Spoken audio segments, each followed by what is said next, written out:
Hey everybody, World's Biggest Geek here. My name is Kevin, back in another video today. Hope everyone is having an awesome day, a great, fantastic evening. And yes, tomorrow is one of the biggest holidays, is New Year's Eve. So just want to wish everyone a happy New Year's Eve. Hope everyone is doing well and just enjoy one of the most incredible, 2024 of an epic year. So guys, I just finished the season finale of season 3 of What If, and guys, I have to say it blew me away. I was so happy to enjoy one of the best shows of all times. Great visuals, great stories, great development and teams.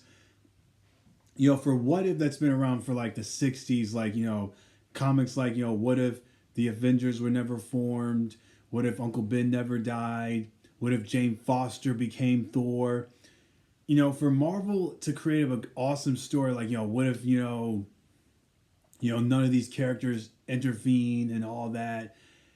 It shows you, like, these are a cool comic just to know, like, a story that talks about things that never happened, that could have happened. Comic books have so many stories that you can just go back and forth, and just tell the same exact stories that just come together with creating so many cool stories that you could just enjoy, talk about, read them, and just say, hey, this was an awesome comic.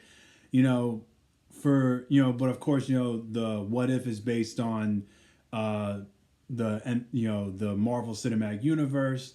So, I mean, like I said, which it's still part of Marvel's universe, What If, but, a lot of characters, like I said, we still haven't got, either Fantastic Four does come out next year. The X-Men, they're still talking about, X-Men jumping in. But overall, like I said, awesome, epic season finale. Like I said, I cannot wait. Like I said, I know the MCU is having its flaws right now. It's going up and down right now. Of course, Deadpool, Wolverine kind of lifted up a little bit of the MCU. But like I said, we are getting closer to the big picture, which is Avengers Doomsday, and of course the ultimate story known as Avengers Secret War, by far one of the best stories of 1985, because it was basically where the Beyonder brought all of Marvel's heroes together, which I know it's kind of hard to do the Beyonder because, like, you can't do the Beyonder in the MCU because he's basically an entity. You can't stop him. He's a creator, and also I learned that the second Phoenix, who is the clone to Phoenix and Scott Summers, she used all of her powers to come down to beat the Beyonder, and nothing burnt up because he protect the world, because Beyonder was seeing the wonders of this great universe and planet that's around. But like I said, I know the Beyonder has not been introduced yet in the universe, but it belongs to the Celestials. And but like I said, I can't wait for Avengers Doomsday and Avengers Secret Wars. But further ado, let's get into this show.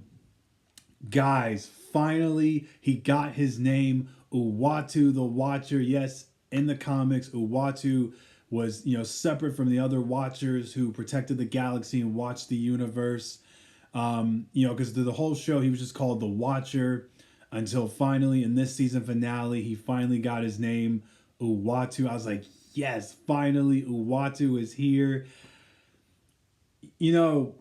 For someone who's like a dope cosmic character who could watch the universe and see so many things and from the fifth dimension, Uatu's the baddest character. Like I said, when he fought Infinity Ultron, like Infinity Ultron, who was the main villain of season 1.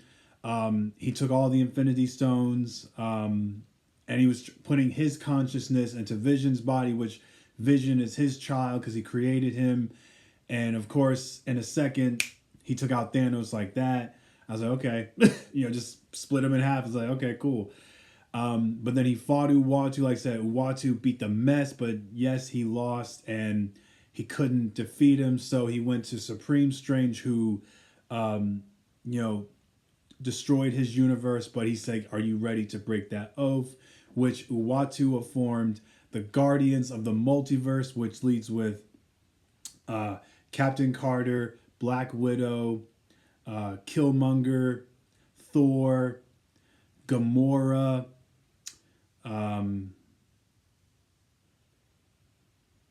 oh my goodness, Star Lord, T'Challa, and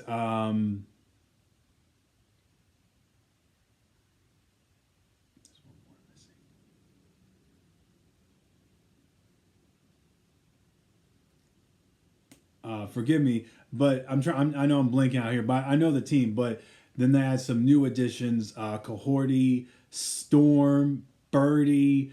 You know, I was like, this is a dope, crazy team. Um, like I said, just finally seeing Storm in this episode, I was like, yo, this is dope. And I was like, you know, I was so ready to finally see Storm in the MCU. I was like, we finally got Storm. Like I said, one of the baddest X-Men who controls the elements. Cohorty was also dope too. I said Cohorty was dope.